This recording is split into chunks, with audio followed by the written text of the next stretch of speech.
Today, in this video I'm going to talk about Canada immigration new update. I'm going to give you a complete update about Canada extends travel restrictions yet again. If you are interested in this topic, please watch till the end of this video for latest immigration updates and news. Please like this video, subscribe to the YouTube channel and don't forget to hit that notification bell icon. Let's get into the video. The Canadian government has confirmed it is extending restrictions on non-essential travel from around the world in the United States until July 21. Bill Blair, Canada's Minister of Public Safety, confirmed the news Friday morning via Twitter. Blair also tweeted that more information will become available this Monday.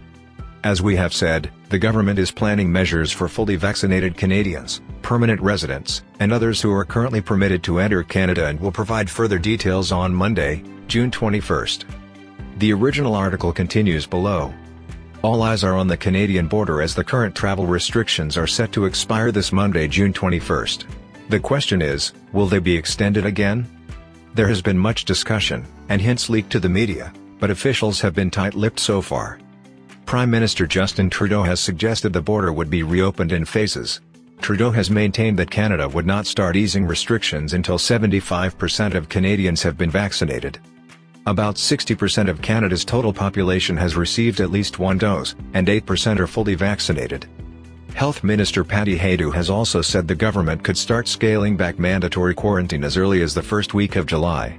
New arrivals to Canada could possibly get out of quarantine as soon as their COVID-19 test comes back negative. As it is now, travelers who come by plane have to stay in a hotel at their own expense.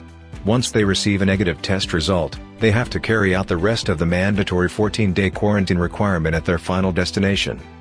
Hajdu suggested that the new measure would apply to Canadian citizens and permanent residents who have been fully vaccinated by one of the 4 vaccines approved in Canada: Pfizer, Moderna, AstraZeneca, and Johnson & Johnson.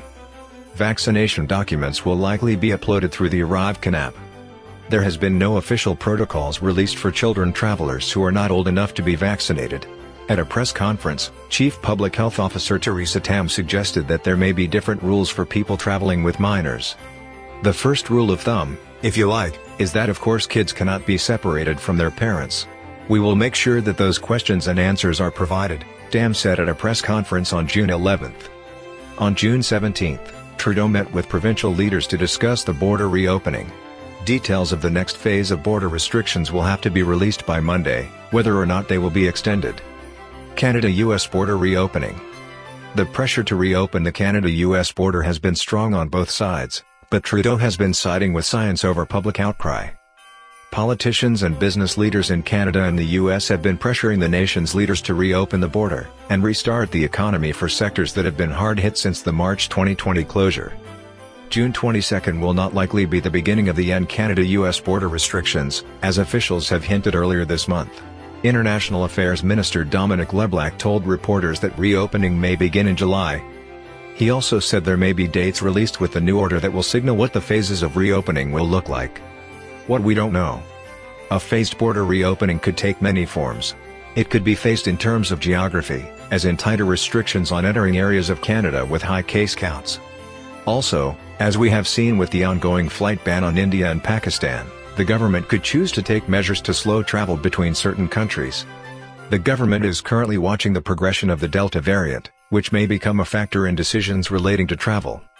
There may also be differences in how the government handles reopening travel between Canada and the US, and Canada and the rest of the world. The restrictions are already divided in this way, with one order pertaining to US travelers, and the other to travelers from all other foreign countries. There are a few differences, due to the important trade and political relationship between Canada and the US. Some of these differences, however, affect travelers.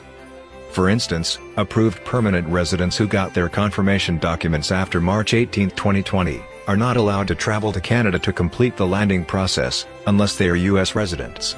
In order to come to Canada and activate their documents from any other country, they need to fall under another exemption. This has caused thousands of people to be stuck in immigration limbo throughout the pandemic, waiting with only a promise that they will be able to come to Canada eventually.